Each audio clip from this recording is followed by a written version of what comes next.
Pozdrav svima i dobrodošli u podcast Rudarsko-geološko-naftnog fakulteta, mjesto gdje spajamo struku i stvarni svijet rada. Danas je s nama viši asistent Igor Medved, koji je do prije nekoliko godina radio na naftnoj platformi. Počet ćemo od njegova vremena zapošljavanja, koje su mu vještine bile potrebne, kako i zašto se vratio na fakultet, te koje savjete ima za studente. Kako je izgledao vaš put od završetka studija pa sve do prvog zapošljavanja u struci? Bilo je to još, znači ja sam završio fakultet 2013.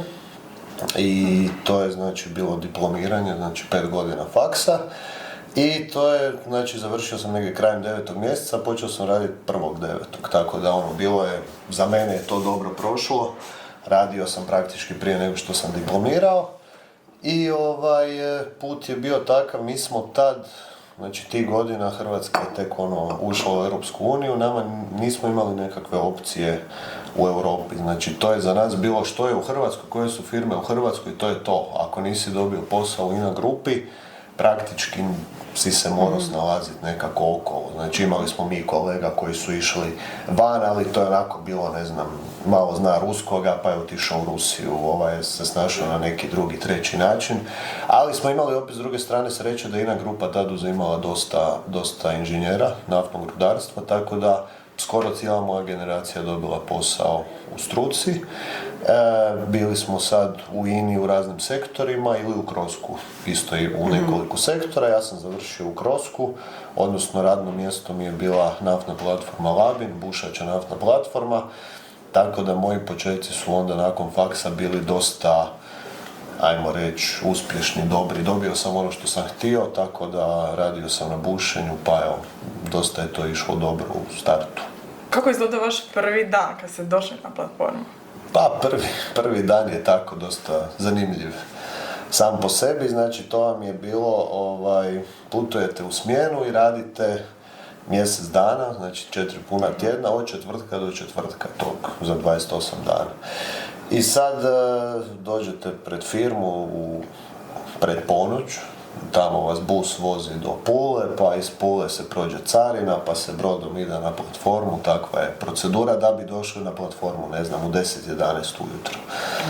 I onda je tako upoznaš svog šefa platforme, ne znaš nikoga, ne znaš ništa, vidiš još, bus je onako, ima jedno 30-ak ljudi je unutra, svih sad radnika, nikoga iz Zagreba nema, znači ne znaš apsolutno ti, šef platforme, ja smo iz Zagreba, svi su od nekud iz države, svi su dolazili vlakovima cijeli dan i tako.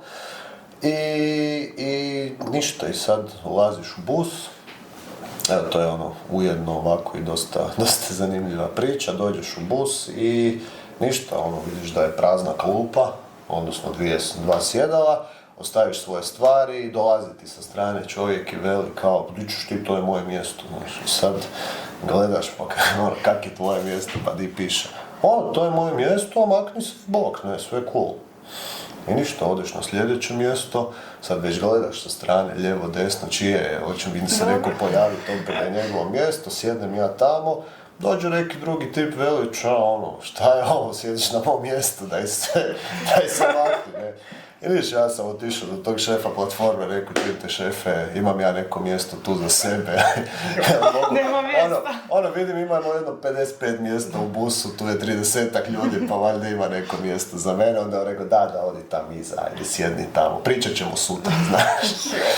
I dobro, ajde, sjedneš tamo, da si razmišljaš, mislim, ja sam, dosta previsok sam za bus, pa ne mogu spavat ni regularno u busu preko noći, tako da tu večer nisam spavao iz više razloga, tako da razmišljaš si kao di to ideš, kaj li ima to sve skupa smisla, mislim, jer ideš fakat u nepoznato i vidiš otprilike da ideš na neko radno mjesto koje je drugačije, specifičnije, ne.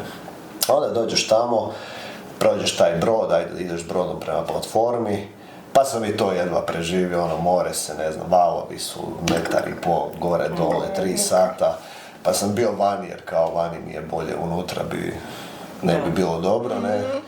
Ideš i onda dođeš s brodom, onda te ona košara čeka, pa staneš na tu košaru, pa te ta kranska dizalica diže, ne znam, 50 metara u zrak, gledaš sve sa strane, držiš se za neka 2 užeta i valjda će biti sve okej. Stres. I onda onda te ostave na platformi, odeš tamo dole u jedan ured i ti kažu koja je tvoja soba, di si smješten i tak. Ajde, u sobi se pazi da je svako sam, znači inženjeri su sami, dečki koji rade u smjenama, imaju svog cimera, ali rade kontra smjene, tako da jedan kad je u smjeni, drugi spava i tako, to je dosta riješeno da svako bar ima svoju privatnost. I imaš u startu nekakav safety introduction, gdje ti objasne sve stavke, to traje jedno pola sata. Znači, smješten si tu, pa je tvoj broj taj, pa ako ideš u brodicu za spašavanje, javljaš se tamo. Ima tih nekakvih stavki. I onda još kažu na kraju, kao evo, samo da znaš, zbog sigurnosnih razloga, ako dođe do bilo kakvog problema, ne smiješ se zaključavati u sobi. Znači, ti tu spavaš, ti si otključena, ti je soba, jer ako bi se, ne znam, dogodio požar ili nešto, kako ćemo mi nemamo mi vremena razvaljivati vrata da te spasimo, znači otključano. Se desilo da neko samo uđe?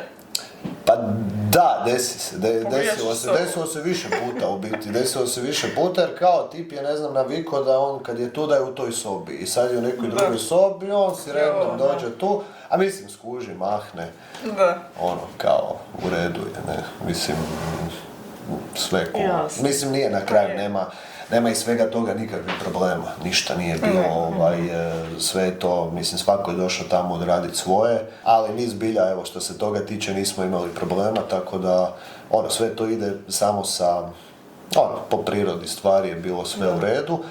Opet hijerarhija, te neke stvari su dosta stroge, tako da se puno ljudi boji napraviti bilo kakav problem, puno njih radi, dolaze iz možda siromašnih država, rade za dosta moćnu kompaniju, znači taj posao ne žele izgubiti, nema šanse.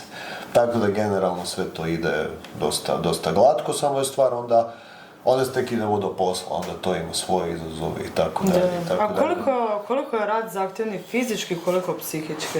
Pa za nas fizički ni malo, ili malo, ne znam, šta ja znam, moraš tu skakat po toj cijeloj platformi, pa sad smatram da to svako može izdržati, da to ne bi trebao biti neki problem.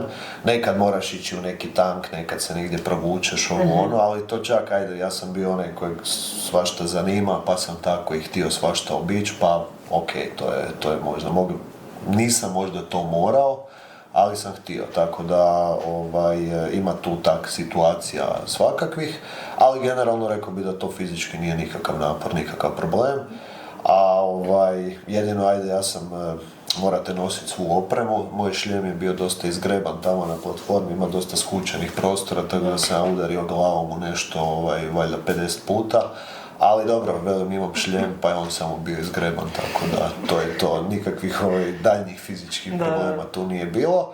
A psihički je dosta zahtjevno, jer, mislim, prva stvar, radite svaki dan 28 dana po 12 sati. I to je to, mislim, to je tako.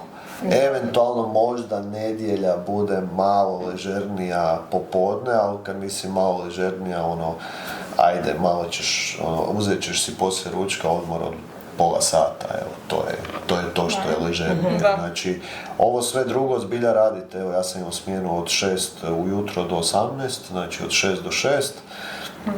Nerijetko kad smjena dolazi kraju, pripremaš i primopredaju za kolegu, pa onda ti dani nekad i neke zaostatke, pa možda par dana radiš jače od toga. Sve ovisi o tome što trebaš, kakvi su zahtjevi posla, tako da to je samo po sebi zeznuto. Naravno da doma, ne znam, ja sam iz Zagreba, pa evo tu u Zagrebu propuštaš neke stvari sa ne znam, obitelji, prijateljima nekim, tako da to je možda dio koji je teži. A isto tako, mislim da neko ko je tamo mora biti možda i karakterno više za i teren i za takve neke objekte, možda i što se tiče odnosa sa drugima.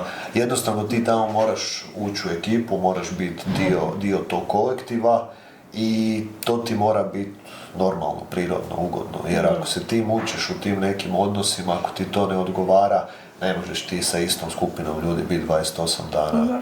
Tako negdje. Tako da, realno tu ima dosta tih psiholoških aspekata koji mnogima teško padaju, koji odrade možda jednu smjenu, jave se direktoru, kažu daj me molim te prebaci na neki drugi teren i to je to, tako da toga je uvijek bilo i uvijek će biti, ali generalno, evo, meni je taj dio nije mi tako teško pao, odnosno nije mi uopće teško pao, imamo tih par tema koje se vrte, ko je dobar u tome, ide mu. I mislim da je ključno za inženjera kad dođe na bilo koji objekt da mora shvatiti super što si završio faks, imaš diplomu, svaka čast, nešto si postigao i to treba cijeniti. S druge strane, ne možeš sebe cijeniti na način da ti si sad u hijerarhiji iznad većine, ali ne možeš gledati na način da si ti iznad bilo koga. Znači, tamo si na objektu, tamo rade ljudi u različitim strukama i znaju svoj posao, zbilja ga znaju super. I ne možeš ti njima šefova, znači ti si dio ekipe, možda u potencijalno nekim situacijama, odnosno u hrpu situacija ćeš nešto morat kao odraditi s njima, recimo s te nekakve pozicije da si iznad njih, ali to odradiš u dogovoru, znači objasniš, gle, ja moram ovo, ti bi trebao ovo i ako pristupiš ljudima na normalan način, ako se ne držiš visoko, mislim da to sve ide dosta glatko, tako da dosta je tu na karakteru čovjeka kako se ponaša i kako percipira stvari i onda sukladno tome se lakše snađe u tom kolektivu. Da koje bi onda vještine izdvojili kao najvažnije, kao timski rad je tu najvažniji? Pa timski rad je najvažniji, da, mislim da treba imati socijalne vještine, da je to dosta važno, to način razgovora, ophođenje s ljudima, pa tako i dobro je kad je neko zanimljiviji društvu, mislim lakše mu je kao i općenito u životu kako je, samo kad si tu, znaš, uvijek ti imaš svoju ekipu, vamo, tamo, snađeš se, a tamo imaš tu jednu i to je to, ili jesi ili nisi, ne, tako da ja bih rekao da je tamo dosta važno da si mentalno stabilan i da imaš socijalne vještine. Mislim, naravno, važno je znati svoj posao, ali nekako barem od početka kad ideš u to sve skupa, znaju svi da učiš. Ti si mlad, tek si krenuo, nije te sramota nikoga ništa pitati i to trebaš koristiti maksimalno jer za 5 godina će tebe pitat, sad ako imaš neke rupe u znanju onda će biti, znaš, di si bio zadnjih par godina. Tako da važno je prvenstveno, ja bih rekao, ta psihološka komponenta, zvuči možda glupo kao to je važnije od toga kako radiš svoj posao. Mi svoj posao moraš odraditi, jer ga ti radiš solidno ili super, generalno ti si i dalje dobar, odradio si svoje, to je to. Ali mislim da taj cijeli dio, da ti uopće možeš izdržati taj tempo, da možeš raditi tako da si alociran od kuće, i to sve skupa, da se snađeš u tom društvu, mislim da je ipak najvažnije, jer to ti daje mirnoću da uopće možeš onda funkcionirati na svom radnom mjestu. I kako je došlo od toga da se vratite na fakultet? Pa dobro, to je bio taj splet okolnosti. Meni je u principu dosta vremena još bilo žao što ne radim više taj posao koji sam radio, znači taj posao je operativan, meni uvijek ta operativa išla dobro, onda dođeš ovdje pa se opet pitaš, sad opet krećem praktički iz nule, ovo je totalno drugo radno mjesto, znači sve neke tamo vještine koje si imao, tu ti ne znači ništa, znači na faksu je totalno druga priča, totalno drugačiji opis posla, uvjeti koji se očekuju od tebe, znači sve je drugačije. I bilo mi je nekako žao jer sam na toj platformi taj početak tih prvih x godina, odnosno 4 sam tamo bio u toj firmi. Najteži ti je početak, svugdje ti je najteži početak. Na kojem god radnom mjestu kreneš, moraš ući u sve to skupa, u posao, znači struku i o tom objektu moraš svašta znati. Znači o toj platformi moraš naučiti kako sustav u firmi funkcionira i moraš ući u sve te nekakve odnose, jer ti na početku nekad ni ne znaš koga bi što pitao, a nakon 2 godine ti znaš točno ovoga ću pitat za ovo, ovoga ću pitat za ono, jednostavno znaš sve kako funkcionira, ako nešto nekad ne znaš objasniti, snađeš se u 2 minute i ideš dalje. I sad taj najteži dio si odradio, postalo ti je stvarno lagodno na poslu, znači znaš da sve pokrivaš, koja god situacija se pojavlja, svaki dan se pojavljuje nešto novo, ti se uvijek ili znaš ili se snađeš brzo. Jedan mi je bilo malo žao, kao taj najgori dio sam prošao, sad bi trebalo biti lakše i lakše, a evo, preću ipak na faks, jer tako nisu to bile dobre godine u naftnoj industriji, bilo je dosta, pala je cijena barela, pa su se radna mjesta ukidala, znači ljudi su masovno vani dobivali otkaze, dobivali su i kod nas u Krosku, znači to je bilo normalno, ja nisam dobio otkaz, ostao sam u firmi, ali smo bili bez projekta. Znači, generalno posla nije bilo, svi projekti su se ugasili, tako je bilo u cijelom svijetu, to je bilo jednostavno globalna stvar. I onda je bilo tako tih x mjeseci tog, recimo, besposličarenja, malo mi je to, znači imam već 4 godine staža, tek imam 28 godina, pa ono šta ću sad ležati doma, primat plaću, koliko god je to dobro, jer firma te nije odrezala, vidiš da brinu, mare za tebe, ali s druge strane, vidit ćemo kad će se nešto pojaviti. I onda se pojavi ovdje natječaj, tu mi je jako dobar kolega, prijatelj sa faksa već radio, pa smo malo popričali kakav bi ovo bio posao, koji su sve aspekti posla, kako tu stvari funkcioniraju, pa nije to nešto bilo, znači to je bilo nešto što sam ja možda čak u nekom scenariju i htio, da odradim na terenu x godina, možda malo više od ovoga kak je kod mene ispalo. Recimo kad bi 10 godina odradio na terenu, vratio se na faks, to bi bilo, evo, idealno. Evo, sad iz ove perspektive mogu reći da mi zbilja nije žao, ali kad sam se vratio, kako je to drugačiji posao, tamo si na terenu, operativa, ovdje si u uredu, puno je veća nije tako dinamično kako je na platformi, pa mi je to još sam se prilagođavao negdje dobre 2 godine na ovo radno mjesto, dok onda nisam shvatio da ipak ovo je dobra odluka, ali velim, možda mi je tu bilo dosta važno i da sam u Zagrebu. Imate neku anegdotu koju se sjećate? Pa anegdota, pa evo, taj cijeli moj prvi radni dan je baš velika anegdota gdje nisam znao di sam, gdje idem i gdje smijem sjest uopće, ali pa ima tu svakakvih anegdota, recimo dosta vam ljudi koji rade, koji dolaze izvana vam ispričaju svakakve priče. Ljudi vam ispričaju, ne znam na kakvim su sve terenima bili, pa evo vezano za našu struku, ima anegdota, ne znam, jedan je kolega, on je Irac, došao je kod nas na platformu, on je bio u jednoj italijanskoj firmi, nešto je bila je kosa usmjerena bušotina, pa on mjerio taj kut otklona. Nevažno, znači puno tih stranaca ima na platformi koji se bave nekim specijalnim operacijama. I onda vam priču kako je njemu lijepo kod nas, super na platformi, a znaš ti ga slušaš, već ti je, ne znam, 25. dan smijene, ništa ti nije lijepo, ništa, gledaš more oko sebe, nema ničega, samo čekaš ići doma. I on ti govori kako je njemu lijepo tu na platformi, kako je ovo super. I sad slušaš ga, pa dobro, ajde, kaj ti je tu tako super? Pa veli, ja sam sad bio, ne znam, 3 tjedna u Africi, nakon te Afrike ovo je odlično, kužiš, vidiš tu ovaj moj kontejner s opremom, sad sam bio u Africi i dođem ja u smjenu ujutro, probudim se, idem po opremu, otvorim, a zmije, znaš, sve su se izvile jedna u drugu, sklupčale tamo, ima ih valjda preko 100. I sad ja u panici zovem ove domaće, lokalne, rekao, ajde, valjda oni znaju sa zmijama, ne bude mi neko došao, jer ja tamo ne idem, meni je tamo, moj komad opreme 3 metra unutra, ja preko njih ne idem, po to baš me briga, nek mi firma da otkaz, doviđenja, ne idem. I onda moji vele, ma to, kao kolike su te zmije, vele, pa ne znam, imaju 2 metra, metar i pol, vele, ma ne, to samo prekorači, što ti je sve. Ako vidiš neku šarenu, malu, te su ti otrovne, njih se probaj, kloni se takvih, velim, pa ti da se klonim, pjesak je svugdje, niš ja ne vidim tu, pa ta mala zmija, to nemam šanse. A vele, dečki, ja čuj onda, gledaj, kaj da ti velimo, ni sretno. Tako da ima tu svega, ali generalno po tematikama, ima anegdota u svakoj tematici, ali ove su onako malo ljepše. Ili čak imam još jednu anegdotu, kad smo bili u Puli. Znači, tad smo bili na remontu platforme, vratili smo se s bušenja i ništa, malo smo izašli van i sad, vraćali smo se mi na tu platformu, svaku u svoje doba, ne znam, svaku u nekoj svojoj ekipi, ne znam, iza ponoći u svakom slučaju.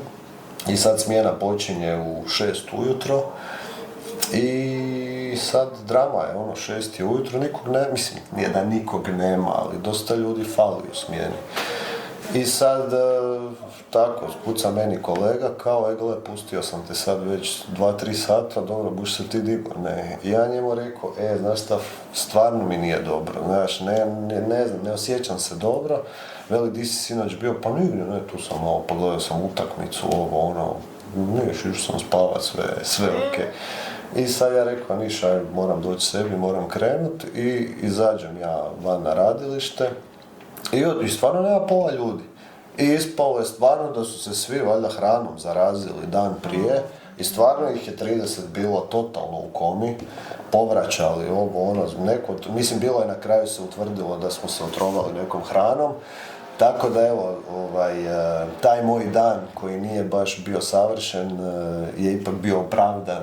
Imao sam sreće da su drugi pali puno gore od mene iz pravog razloga, ja nisam iz pravog razloga, ali evo ispalo je stvarno legitimna ova moja priča. Tako da sam si mislio, evo, nekad treba imati sreće u svim tim situacijama, iako, ne bi tu bilo nekakvih posljedica gadnih, ali opet ljepše je kad ti se neke stvari potrefe, pa sad. Jasno. Za kraj, imate neki savjet za studente?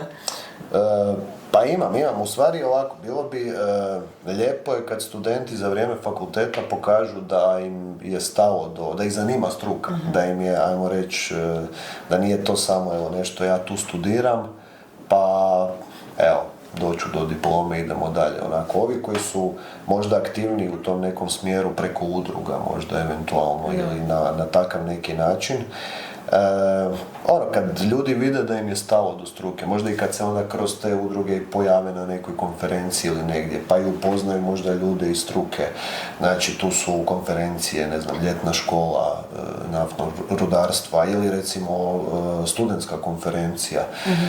Generalno, ako su tako pokažu svoj interes, sigurno će biti zapamćeni od strane profesora i od strane profesionalaca iz struke koji, ili direktora nekih sektora.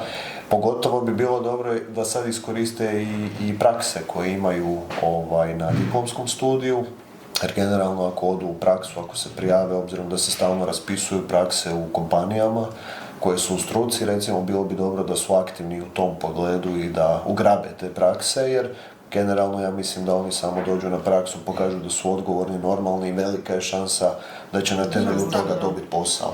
Tako da bilo bi dobro da su možda malo aktivniji vezano za takve stvari, jer ostaće nekome u pamćenju i sigurno će im biti barem malo lakše kad bude išlo zapošljavanje. Isto tako, mislim da moraju biti svjesni da su pozicije razne. Znači, zbilja u našoj struci ima jako puno specijalizacija. To nije sad samo za naftno inženjerstvo, generalno za RGN, stvarno tu u svakom sektoru ima hrpa specijalizacija i bilo bi dobro da onda kasnije streme prema nečemu za što zbilja jesu, jer ovako ako ideš u nekom smjeru nečega što možda nije za tebe, a onako mučiš se iz dana u dan, nije to lako za izvršati. Tako da generalno možda bi bilo dobro da imaju opet i neka realna očekivanja od sebe, a opet s druge strane treba i probati. Da. I oni trebaju se samo bojati. Da, nek se ne boje, s jedne strane treba biti realan, ali s druge strane takva je struka da taj neki strah, mislim, svako može osjećati tremu u hrpi situaciji, to je normalno, to je skroz ok. Ali evo, neka treba jednostavno se odvažiti na neke poteze. U karijeri to prava odluka u pravom trenutku može donijeti jako puno dobroga i mislim, naravno, uvijek treba imati sreće. Neko će dobiti priliku koju neko drugi neće, čisto je stvar tajminga. Znači, svakakvi su tu parametri.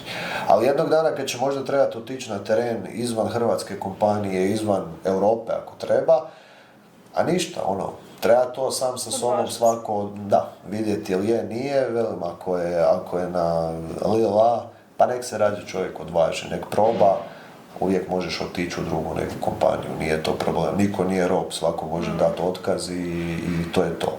Ali odvažiti se međutim, velim, ako je nekakav prisutan velik strah, onda bolje možda odigrati to na neki drugi način. I velim, svako zna što mu je bitno u krajnjem slučaju. Nekome je zbilja važno da ostane raditi u svom gradu, nekom je važno zarađivati čim više novaca, mislim, to je u redu. Pa ljudi uvijek imaju neku svoju motivaciju koje se treba zbilja držati. Hvala vam puno što ste podijelili svoje iskustvo i savjete s nama, a vi ekipa ostanite s nama u idućoj epizodi.